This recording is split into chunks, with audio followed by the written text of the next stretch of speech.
Hi, everybody. My name is Angie, and I'm an alcoholic. Thank you so much, Glenn, for asking me. I appreciate it. Always love when I can be of service and be at a meeting of Alcoholics Anonymous. But I am originally from Greeneville, South Carolina. So much has changed, you guys. I don't even know. It's just so weird. But I'm from Greenville, South Carolina. I live in Cincinnati now. But as a young girl, we lived in the South, and uh, I had flaming red hair and freckles, and nobody else in my family did. And so one night uh, my brother locked me in the outhouse, and he yelled through the screen door that the reason he knew why I looked the way I did, and it was because the mailman was my daddy. So whenever I saw the mailman, I'd be like, "Daddy!" And I run up to him, and he put his arms around me and, tell me how cute I was. And thank God for AA. I found out that that turned out to be a little pattern for me, actually. That if you told me how cute I was, we were basically married at that point. But um, so we stayed down south. My dad ended up getting a job in Cincinnati, preaching at a church here, and so he moved us up. I was 12 when we got here, and he moved us up. And in the process of traveling back and forth, he found himself a little girlfriend. And so he moved us to this little town in Cincinnati called Lachlan. And then he moved about 3 miles up the road with his new girlfriend and her kids. And we really didn't see much of my father after that. My mom, was a hardworking woman. She wanted us to have the best. My mother cleaned bathrooms for a living in the South, and she made a vow that her kids would never have to do that kind of work. And I can tell you to this day, I've never had to do that kind of work. Not that there's anything wrong with it. It's just that I did. My mom was really, really, really strict about that. So, we went to Catholic schools. So I had a flaming red hair, afro, white blouse, plaid skirt in Catholic school. And I was a weird little child, mainly because of the way that I looked, and nobody could explain it to me. And that's what really made me upset. Like, why is everybody else black with black? Why do I have red hair and freckles? And my mother would use words like, "You're just odd." And that's the kind of word she used. Like, you're odd, honey. You're just an odd. And odd always stuck in my head. And I was the type of kid that, you know, had no business being in grown-ups business, but I was always there. Like my mother was in this fashion club, and so fashion 20 club, and so her girlfriends would come over and they would drink, and I would just watch them, just fascinated. The ice crinkling on the glasses. You know what I mean? Everybody's pretty and dressed up, and I remember thinking, like one day I'm going to do that, and I did. So we moved to got up in Cincinnati. I'm going to school, and I was a scared kid, man. Like I was not a fighter at all. Um, and it was just still to this day, it's just fighting. It's just weird to me. But so we lived in this apartment building. It was like two buildings. They said it was the projects, but they were too small to be the projects because I soon later learned what projects were. And so at 13, we moved. My mom got a better job, and we moved up to this neighborhood called Beacon and Oxford Hills in Cincinnati, and it was a beautiful house. And my mom, worked really hard to get that. And we moved up there. We were the first Black family that moved in. So from the age of 13 to like 22, 21, I wasn't even Black anymore. I listened to Bob Seger and the Silver Bullet Band, and my favorite girl group was Heart. And the first concert I ever went to was Led Zeppelin. And but I was at the Ted Nugent Foreigner concert one night. I'll never forget it. And uh, Foreigner was singing "Feels Like the First Time." Man, I hit that drink, and oh my God, it felt like the first time. And I looked around the Coliseum, and it was like 30,000 Black people, I mean, white people, and me. And I thought, I am bad.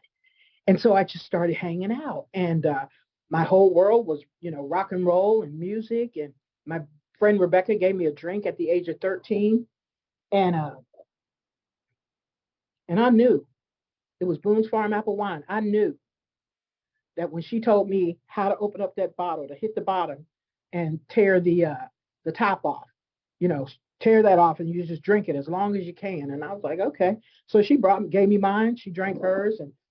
And I can tell you something happened to me that day that didn't happen to my friend Rebecca. And that was that this feeling just rose slowly, man, like from the bottom of my feet up. And it was like, it felt like love, man. That's the only thing that I could like. That feeling from alcohol felt like love, man. Like, this is it. I'm going to do it. And I made a conscious decision right then and there that I was going to do that every opportunity I got. And I started hanging out with my friends and not coming home and, uh, just drinking all the time. And my mom ended up kicking me out. And I went to live with this white family, and things were very different. And and I loved how they got along. They all got along, and I stayed there until I was uh, 17, and then I went off to Vegas and drank in Vegas for I don't couple 2 or 3 years, and then I got kicked out of there and had to come back home. And I can tell you, you guys, that looking back over my life, I'm just like, it's just amazing to me that I'm alive. It's amazing to me that I don't take one single day for granted, because there are so many situations in my life where I should have been dead, drunk. I should have been dead. And, and thank God that, he had something different in store for me. And that was the program of AA. So I came back to Cincinnati and told my parents, that I was going to do the right thing. And I meant that. And they used to have this thing in Cincinnati called Sunday pass riding, where you could get on the city bus and you could drive it wherever you could ride it wherever you wanted to go. And so we went all over this place, and we got downtown Cincinnati to the corner of Liberty and Vine, and there was a little White Castle restaurant there, and over there was pimps and Cadillacs and prostitutes. And I remember my little sister looking over there going, "Shoo, you couldn't pay me to go over there." My brother was like, "Me neither." And I remember thinking, I'm going over there tomorrow. And and that's where I started hanging out. It was downtown Cincinnati. I mean, I met some people who partied, and I had no need to go back home after that point. I stayed downtown Cincinnati so much, to the point that my family had put out what is it when they think you're dead, but they don't know for sure. But anyway, they put out some sort of notice that, I couldn't be found. And really, I was in the city. I just downtown. We lived in the suburbs. And I remember my mom, before she died, told me um, that they went looking for me one Christmas, and they couldn't find me. And I was in the very same soup line that they were looking for me in. But I looked so bad, and so dirty that they didn't even recognize me. And telling me how upset they were that they couldn't find me. And that's just how bad, things got. And I started hanging out downtown. Now, I'm a girl from Greeneville, South Carolina. I don't know anything about city life. I don't know anything about, downtown Cincinnati, anything. But what I found um, was, people drank like me. And there was a whole lifestyle going on that I knew nothing about. And I had a best friend, and her name was Linda. And one night we were shooting pool in this bar, and she had gotten a fight with this girl. And she beat the girl up, and we went back to, playing pool. That's just the way it went. And about 45 minutes later, the girl's mother came in and shot Linda 6 times, standing right next to me at that bar. Uh, Her daughter told her mother that we jumped her, but nobody jumped her. And she shot Linda 6 times right before me. And I would never, I can tell you, I don't care how old I get, I will never, ever forget that day, when I actually saw somebody take their last breath in that bar. And so I started getting myself into some dangerous crowds. I'm drinking, and I seriously want you guys to know that I had like literally no footing on the ground. I mean, I was drinking, and I was caught up. I was caught up in the world of alcoholism, to the point where it just didn't look normal anymore. It didn't look normal anymore. And those friends that I had in the suburbs, I mean, I just walked away from everybody and everything, and I was gone for years. Uh, because I didn't want to bring my family into, any of this. During this time, I I went to jail, um, and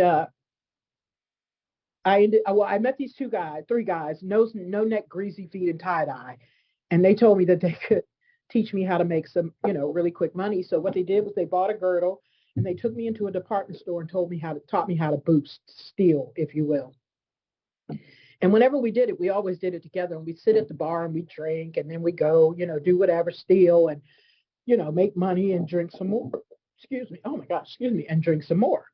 And we one day I was sitting at the bar, and the thought crossed my mind that I didn't need them anymore. I could do this by myself, and more money for me. And I started drinking at the bar. And when I got just drunk enough to do it, just enough courage to do it, I walked up to that department store, and I was inebriated, to be perfectly honest. I was drunk as hell. And I went into the store and I just started like picking stuff up and putting it like down my girdle. But then that got to be too much work. So I just started sticking it wherever. Anyway, I was getting ready to walk out of the store, and I looked so ridiculous, you guys, that the cop at the door just looked at me and goes, seriously. And so I tried to run, and that didn't work out too good. And so I ended up going to jail. And because of the amount of merchandise I had, and because I tried to run, it put an aggravation on it. And so I got charged with grand theft, and something else. Anyway, when I went to court, the judge sentenced me to no less than 7 years, no more than 25 years in the Ohio Reformatory for Women. I couldn't believe it. I didn't even think. And I was pregnant. I found out I was pregnant while I was in jail. And I didn't even think they sent pregnant women to jail. I really didn't. I just knew when I found out I was pregnant that I would be scot-free. And that's the judge had. And my mom testified. What in the world? Testified against me, telling them that if they didn't find me a place to go, that I was going to die out in the streets. And so they sent me to the penitentiary. And I can tell you the only reason why I didn't lose my mind in prison was because my son was growing on the inside of me. And I would be in that cell, you guys, and I'd be rubbing my stomach, and I would be telling my child, like, it's going to be different. I'm not going to do this anymore. And I meant that from the bottom of my heart. My son was born on October the 22nd, 1984. And right before I had him, the warden came to me and told me that I needed to find some place for him to go. And so I called home, and my parents came up and they got my son from the Ohio Reformatory for Women, and they took him home, and I got to watch him through a glass about this big. I didn't get to hold him. I didn't get to do anything. And they took him home. And when I got my freedom, my son was 4 years old. And all the way down 71 South on that Greyhound, all I could think about was my son. But it talks about it in the book. It said, suddenly the thought crossed his mind that he could put a little whiskey in his milk. Same thought came to me. Surely one drink won't hurt me. And I went up to that bar, and it would be a long time before I saw my son. The one time that my son was allowed to be in my care, we went downtown for something. I don't know if it was to go. Wanted to go drink or whatever, but we went downtown for something. And when we got back on the bus, it was like 3 miles from the bus stop to our house, and I made my kid walk all that way. And it was so hot, you guys. When I look at him today, sometimes my heart just drops because he's such a good kid, to have, experienced what he experienced as a result of my drinking. And so finally I ended up, signing away my custody to my children. I had a daughter in Bloomington, Indiana in 87. And that was a move because things were going to change for me. And I didn't change for me. I kept drinking, and I ended up going into labor there, having her in Bloomington, Indiana. And my sister called Indiana University Hospital told my mom that I had a baby, and my mom called and said, because I was giving it up for adoption. So I didn't give her up for adoption. My family said bring her home, and that's what I did. So we got on the bus. She was full of alcohol, so she had to stay. We had to stay at the hospital. I drank my entire pregnancy with her, and alcohol was just coming out of her pores. And uh, and so anyway, I got her. We headed back to Cincinnati. She was not even 2 weeks old. And I stopped by the liquor store first. It was right there at the bus station. And I got a fifth of Jack, and that I said I would drink on the way home. And I drank it before I even got on the bus, and drank some before I even got on the bus. By the time I got to Cincinnati, I was so inebriated that the driver went inside the terminal and said, whoever's here with this woman with this newborn, you guys need to get her because she's going to kill this baby. And I got my diaper bag, had my bottle of whiskey in my hand, and started walking towards the front. And I'm just banging her. I mean, this is just my story, but I'm just banging her head like I'm drunk. You know what I mean? And I got this baby. And so when I get ready to step off the bus with her, I slipped. And I can tell you guys without a shadow of a doubt that if I had fallen, I would have dropped her before I would have dropped that fifth of alcohol. I'm an alcoholic, and it's my lifeline. And we ended up getting to Cincinnati. My dad got her and took off with her and said, we'll take it from here. And I was left with this me. And so I went up to the bar where, I knew people knew me, and I knew they knew my name. And I went up there and I was crying, and they was like, they were asking me, what's wrong? And I said, my kids are gone. And they did what they always did. They get her a drink. And I drank in a way, like I was trying to kill myself, basically. And by the end of my drinking, I was living on the banks of the Ohio River, homeless, and social workers used to come down and bring sandwiches and whatever. And this one social worker I met, she was just very nice. And she said, if I can get you a place to stay, can you come, out from this homeless camp? I said, yeah. And she found me a place to stay at a home for wayward mothers. And I was there, and that's where I got introduced to Alcoholics Anonymous. I was going in and out of this building drunk, just inebriated all the time. And one day I came in and I was sick, and so much, I'd been drunk, drinking, out, and just out for days. And I walked in, and this little white woman walked up to me, and she said, honey, you don't have to keep living like that. But what's so weird about the whole situation was that everything around us, when I saw her, everything around us stopped. And she slowed down, and she came up to, and it was like she was in slow motion. She just said, you don't have to keep living like that. And I told her what had been going on. And she said, if I take you someplace that can make you feel better, would you go? And I said, yeah. And she took me to AA. And when I came into AA, there weren't a lot of Black people in AA. And so when we pulled up to this building, it was like 300 white people with white cups. And some guy was singing John Denver songs. And I thought, what in the world? And I start walking up the sidewalk, and some guy reaches his hands out, says he's Wino Joe, and, Big Book Bob. And then we walked in and then we get up to the top step, and there's the biggest biker dude I ever saw in my life. He grabbed me around my waist and says, welcome to Alcoholics Anonymous. My name is Squirrel. And I was like, Squirrel? Wait a minute, Alcoholics Anonymous. And I was like, girl, you have hit an all-time low. You are at AA. And so I went in, walked into the building, and there was the two pictures of, these two white guys. And I was like, well, maybe that's the president and the vice president. And so I went on into the meeting, and I can't tell you like too much what was said, but what I do know is that I felt for a split second I did not have to drink.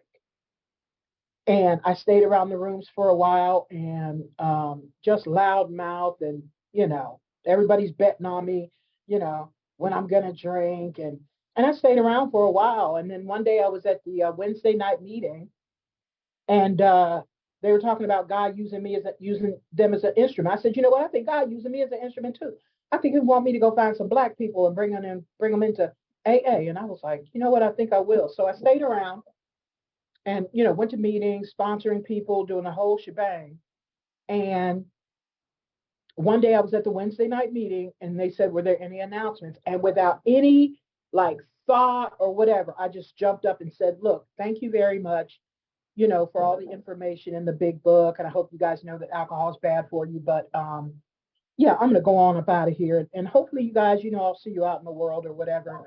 But, don't drink. It's bad for you. And so you know how old timers work. Well, get out of here then. There's people trying to stay sober. So in the middle of my departure speech, he cut me off. And I was like, okay. So I grabbed my big book and I said, the first black person I see, I'm going to carry the message of AA as soon as I see him. And so I walked down to the 43 bus and I got on that bus and I was on that bus 2 stops and a drunk guy gets on. And I was like, bingo. I knew I was going to be able to work what they gave me. And I slid over next to him on the bus. I said, hey, brother, how you doing? He's like, I'm doing pretty good. I said, you been drinking? He was like, yeah, I done had a little something. I was like, you know what? You probably an alcoholic. And the people at the AA club told me that, you could just stop drinking and come with me. And he was like, girl, I ain't going nowhere with you. And so I started reading a big book at the top of my lungs. I stood up and opened it up on the bus. And this just cracks me up every time. I was like, when he wouldn't listen to me, it made me kind of upset. And so I knew I had to go big. And so I stood up on the aisle of the bus and I opened up the big book and I was like, Rally, did you hear what I said? I said, Rally, have we seen a person? And the bus driver was like, oh, no. And he ended up putting me off the bus. And I went down to the bar where I knew my friends were, and they were glad to see me. And I drank with them and started partying with them. And, 45 minutes later, I'm off and running again. And I ran my way right back to Alcoholics Anonymous. And that was coming up on 32 years ago. I can't even explain to you, like, unless you've experienced it. This program changed my entire life. I mean, I came from the streets. I had no work history. I was a singer, so I hadn't really worked any jobs. I mean, I wasn't employable. I was just, I didn't finish high school, any of that stuff. And so I came into to AA really angry, but not quite sure why. But I stayed angry. And really what I learned was it's all I knew was anger. That's the only way I knew to deal with stuff, was to be angry. And, so I was the type that, spoke when people were speaking in meetings, or some guys giving a lead, and if I didn't like what he said, like one time this one girl was up at the podium and she was like, like before Alcoholics Anonymous I really didn't like black people, but now I do. And I was like, well, we ain't going nowhere. And so I just stood up and started singing Freedom, the Respect song by Aretha Franklin, and then the old timers got all upset, so they put me out. But I got sober June the 20th, 1991. And I can tell you that it has been, all the way up until now, an awesome experience. I mean, I really had no clue what was going on, not only in AA, but in the world for the most part. I mean, I got asked to speak in 2005 at the International. I can tell you that from 2005 until 2 years ago, I traveled literally 7 days a week. And I get off of work and I go to the airport. And I can tell you from 2005 until 2019, my feet never hit the ground. I was not grounded at all. I mean, just going everywhere, doing everything, and just living my life in this whirlwind of speaking and, attention that I'd never really received in my life. And, people love me and they love what I say and they love what I do. You know what I mean? But then yet there's me who doesn't. And I was really, really caught up. Not that I would speak whenever AA asked me to. However, what I learned was that I left me behind, and all the traveling, all the speaking, all the all that I left me behind. And when the pandemic hit, I was left to deal with just me. And I can tell you that it was one of the most difficult times that I had in AA. I lost my mother, um, which still today is unbelievable. I mean, it's just her presence is just so missed. And people say things like, oh, you can feel her in your heart, you can feel her here, you can see, look at the birds, you can do this. It's like, hey, I get it, but I miss my mom, man.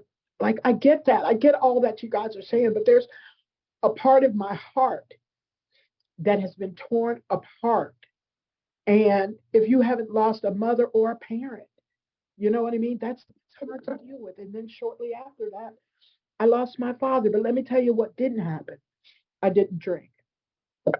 I showed up the day my mother died. I had a speaking engagement, and I went to that speaking engagement. And I've had to like do a lot of work, a lot of really, really hard work that, yeah, you could show up and be of service.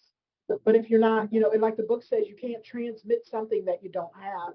And I was out there just, showing up and doing and being. And I remember one time some guy said to me, oh my God, it must be nice to be famous. And I was like, oh yeah, in a anonymous program. Yeah, that's great. Um, but like I said, June 20th, I got my, got sober, started, working the steps, hanging out with my sponsor, doing the things that she told me to do, not suggested, told me to do.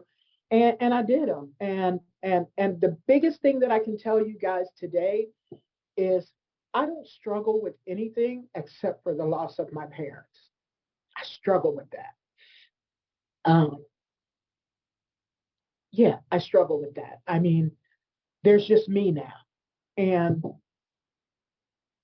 things got really dark, you guys. Like I never ever lived my life thinking that my parents would ever die. And I know that's crazy to think, but I just didn't think my kids would ever die. I mean, my parents would ever die. And, when you're left like by yourself and, it's just a whole world too. So what I did was I was able to, get my act together and, dig myself out of this depression hole and start doing some things. And even though I showed up, I showed up because I needed to show up. But the heart that was broken, there was nothing that AA could do to fix that. And I had to come to accept that. And so I ended up going to high school. I missed all that part. Ended up going get my GED and went to college and did all that good stuff and worked in the treatment field. Until I had the same revelation that I had about speaking, that there's always been like those voices from my parents, you need a college degree, you need to do this, you need to do that. And it took a long time for me to get those voices out of my head, but I am so thankful for the 12 steps of AA and the big book and my sponsor and my sponsees, because it really has changed in my life. It meant a lot when I was doing it before, but now I feel like I'm holding on even harder. And, I mean, I have a nice place. I have a great wife. I have a nice dog. I'm retired. You know what I mean? And uh, yeah, and life is going on. And it's just been a ride, you guys. And would I change anything? Absolutely not. Because everything that I've been through has made me the woman that I am today. And so one of the things that I do is I try to make sure that whatever I do in life, that it's kind of weird now that my parents are gone, because it's like, are they looking down on me like all the time? Like, that's weird. But yeah, so I just had to go a whole new route spiritually. Everything had to change. And in the midst of it all, alcohol was never even an issue. Like, the obsession and compulsion for me to drink has been removed. Either God is everything or he is not. You know what I mean? I don't want to drink. There's not one thing that can happen today that I would choose to take a drink over. It's just no reason. And when you've been on the streets and laid your back on cement, slept in parks, and eating out of garbage cans, and letting go of your kids, and never till I got sober did I have my own apartment. Yes. Never. I mean, it was always like I was always somebody else's problem. And what AA has taught me is that it's time for me to take care of myself. My God, you know, my church, if I want to go to, I need to take care of myself. And that's the one thing that I didn't do for what is that, 20 something years? Like, I mean, I worked the steps, but everything had to do with me speaking. Like I literally spoke every weekend out of the month. And I had no idea, like I was just caught up. And today it's much better. Um, I do still speak. I don't speak as much as I used to, but I do still speak. And I feel extremely blessed to be able to do service level at that work, but I needed to be doing it in my neighborhood. I needed to be doing it at my home group. I needed to be doing it, those things that like changed once I started speaking. So yeah, so I became busier at home, and I like it. I'm writing a book, and so trying to stay focused on that, and like I said, I'm retired. I have a good life, and I thank God more than anything that through that whirlwind of speaking at the international and speaking that I didn't drink, because I'm very well prepared that I didn't drink. I'm very thankful for that. I want to tell you a little bit about my son and daughter. When my parents died, that left me, and my son and daughter are both in my life all the time, sometimes more than I'd like. Um, uh, but my son did 14 years in prison. He got out. He's doing well. And my daughter is a dean of academics at a school here, and she's doing well. And she finally forgave me, and we, mended our relationship. I just got a good deal going on here, and I'm just so thankful. But one of the things I wanted to say too was that what saved me, I think, was the fact that no matter what, even if I was in a world when I was doing God's work, and it kept me. It kept me. He knew how crazy I was, and he knew when it was time to slam the brakes on for me. Um, and so I'm thankful for Zoom meetings, because I have COPD, so I can't always, be out. Um, so I'm thankful for Zoom meetings. But anyway, my life is good. I'm here, me and my dog, who doesn't even talk to me until my wife gets home. Like, I can't, if I don't come in with a bag for him, he don't even pay me the time of day. So it's just me and him here today. So I said I'm gonna work on some. I'm like Tim the Tool Man Taylor. Like I'll say I'm gonna work on something, and then it ends up being like a mess. So I'm gonna do some work around that house today, and then go walking later. But my life is good, you guys. I have nothing to complain about. Like I said, I do have COPD, and I am taking care of myself and doing the things that I need to do to take care of myself. It hasn't stopped my life, but it's definitely changed my quality of life. God is good. God has been so good to me in this process. That thank God that the big book and the steps open us up to be able to hear when it's time for us to stop too. So anyway, my life is good. I'm thank you, Glenn, for asking me. I don't really have a lot more, but blessing to you guys. Thank you, Glenn.